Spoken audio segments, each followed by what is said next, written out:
اعوذ باللہ من الشیطان الرجیم بسم اللہ الرحمن الرحیم۔ آج کا جو موضوع ہے کہ وہ کان کا حق کیا ہے۔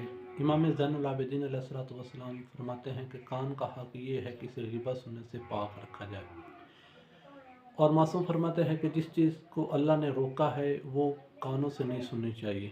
مثال کے طور پر یہ گانا اور اس طرح کی جتنی بھی چیزیں وہ سننی نہیں چاہیے۔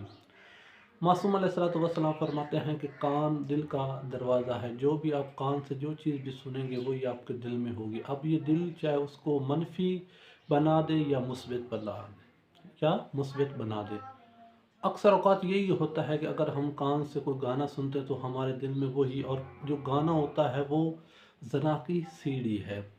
جب تک ہم یہ بری چیزیں کان سے سنتے رہیں گے ہمارے دل میں ہماری شہوت بڑھتی رہے گی۔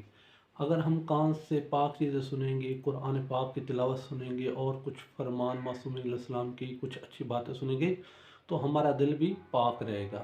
اگر ہم نے کان سے ایسی باتیں سنتے رہیں جیسے غیبت ہے، لوگ کسی چوری کا، کوئی لوگ کسی کی تہمت لگا رہے ہیں کسی پہ، اس طرح کی اگر چیزیں ہم سنیں گے تو ہمارے دل میں وہی باتیں ہوں گی، اور پھر وہی دل اگر اس کو چاہے تو منفی کر دے چاہے تو مثبت، پھر وہ دل میں ایسے خیال پیدا ہونا شروع ہو جاتے ہیں کہ یہ بات کیوں ہے، یہ بات کیوں ہے۔ تو ہمیں چاہیے کہ دل یعنی کان سے وہی باتیں سنیں جو اللہ اور اس کے رسول کو پسند ہے۔